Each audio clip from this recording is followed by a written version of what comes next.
Hello my fellow Godzilla fans, I'm Godzilla Guy G, and after 2 years of waiting, Godzilla vs. Kong has finally come out. And even though I'm a couple of days late, I'm finally going to give this movie a Critic Guy G review. I have now seen this movie 4 times, so I think I can now comfortably give my take on this film. And of course, like always, the opinions in this video are just my own. We all have our own opinions, so I would love to hear what you guys thought of the movie if you've seen it, so be sure to let me know in the comments down below. However, before I start talking about my personal opinions, let's first talk a little bit about the movie itself. Godzilla vs. Kong is directed by Adam Wingard, produced by Legendary Studios, and is the 4th installment in Legendary's Monsterverse. It was released this year in 2021 in theaters and on HBO Max the same day due to the pandemic. Anyways, with that out of the way, let's get into my Critic Guy G review of Godzilla vs. Kong. And we're going to be starting with the negatives.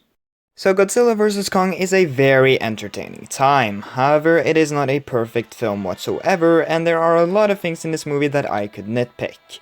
Things such as specific parts of the script, the fact that the characters still aren't that great despite a great cast, and other things like plot holes here and there. All those things I could complain about all day, but they're really just nitpicks and they don't bother me all that much. Really, I only have 2 major complaints with the film. The first of which being the runtime. This movie is 113 minutes long, and that's sort of a double-edged sword, because on the one hand it does make watching the movie very enjoyable, it makes it very fun to rewatch, and it does make it feel like most of the time the movie isn't really wasting its time.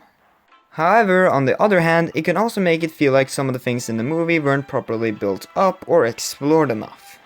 I have 3 examples of this happening, the first one being Mechagodzilla. Now don't get me wrong, I love Mechagodzilla in this movie, and I'm going to be talking about him a little bit more further out in the video. However, I just feel like he should have had a bit more build up and more scenes devoted to him, because when he shows up at the end of the movie for the final battle, it just kind of feels like he comes out of nowhere, even though we have had scenes establishing him before this moment. I just feel like they should have had a couple more scenes to build him up and really show us what he's capable of.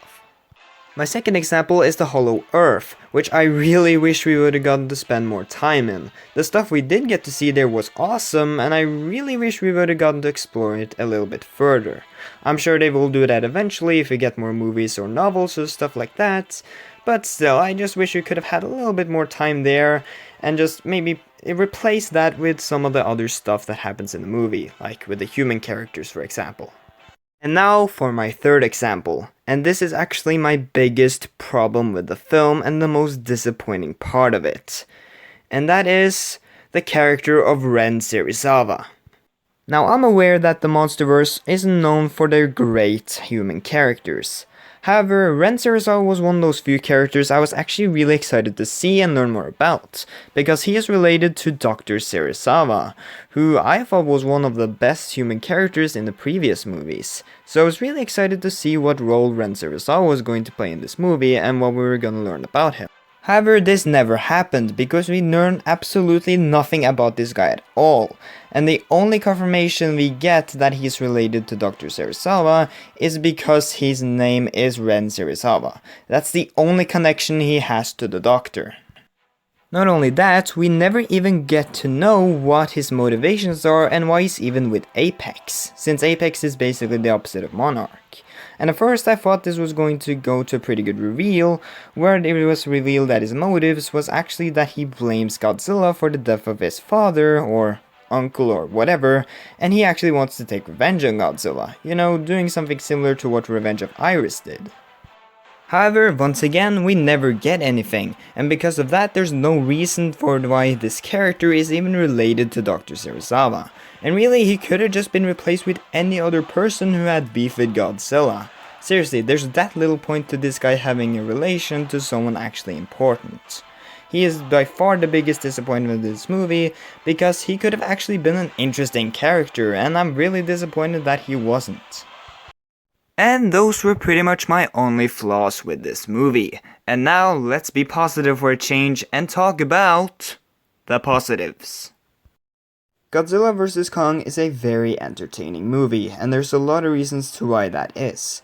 However, the biggest reason is probably the one we all expected, and that is the monster action, because this movie's action is absolutely fantastic.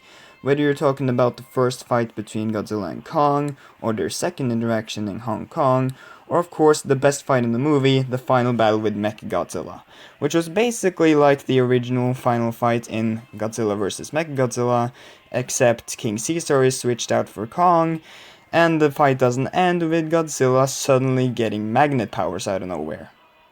However, you can't have great kaiju fights without the kaiju themselves, and once again, the movie does an incredible job with our three main kaiju. Especially when it came to Kong, since this is really more of his movie instead of Godzilla's, and I'll talk about that in a bit, but I really like how much personality they were able to give to Kong, and they were able to make me feel quite bad for him at a lot of moments. I mean, this guy has not had it easy, to say the least.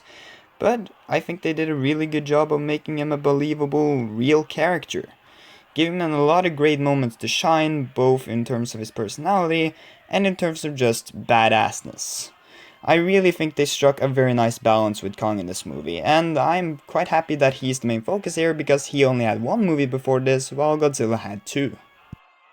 Speaking of Godzilla though, he doesn't actually do as much here as Kong does. And I've heard a lot of complaints from people that they just wish Godzilla was in the movie more, and I could definitely understand this and kinda agree, but I think Godzilla played his role very well.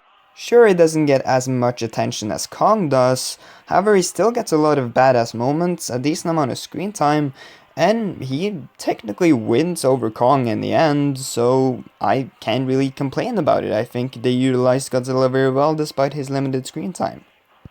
Oh, and can we also just appreciate small moments like Godzilla laughing at Kong or Godzilla and Kong roaring in each other's faces? Just small moments like that give these kaiju so much personality and I freaking love it. And then finally there was Mechagodzilla, which I absolutely loved. Now again, I do wish we would have had a little bit more time establishing him and stuff like that, but what we did get to see was fantastic. He was extremely powerful, which I really wanted him to be, and his design was absolutely fantastic. I absolutely loved this incarnation of Mechagodzilla. I think they did an incredible job with him, and again I would have liked to see a little bit more of him, but what we did get to see was awesome, so I'm fine with it. As for the movie's look, I really liked its cinematography. The CGI was fantastic, though that wasn't exactly a surprise, and I really like neon lights, and there were a lot of them in this movie, so that gets a big thumbs up from me. Other things I enjoyed were the music, which was not as good as King of the Monsters music, but still very good. Some of the jokes I actually found to be quite funny, and the movie knows what it is, and because of that it has a very consistent tone throughout. You know, it's self-aware enough, but not too self-aware to where it feels like nothing really matters anymore. It still has a semblance of seriousness, but it still knows that it's pretty big and dumb and all that stuff, so it doesn't take itself too seriously, and that's a good thing, because it makes the movie very fun and enjoyable. So, all in all, did this movie deliver on everything I said I wanted to see in this video on screen? No. And is it a great movie objectively? No. But I kinda don't care because the rest of the movie is just so much fun and so entertaining that I can't really fault it all that much. So overall, I'm going to give Godzilla vs. Kong, based on its entertainment value alone, an 8 out of 10. A perfect movie to watch with friends, or if you're just in the mood for some crazy kaiju action. So that was my thoughts on Godzilla vs. Kong, but like I said in the beginning, I want to hear your guys' opinions. Did you enjoy it or did you not? Be sure to tell me down in the comment section below. And as always, if you enjoyed the video, be sure to give it a like, and if you haven't already, then please be sure to subscribe to my channel, I would really appreciate it. And I'll see you guys in the next video, which hopefully won't be too long until then. Bye bye!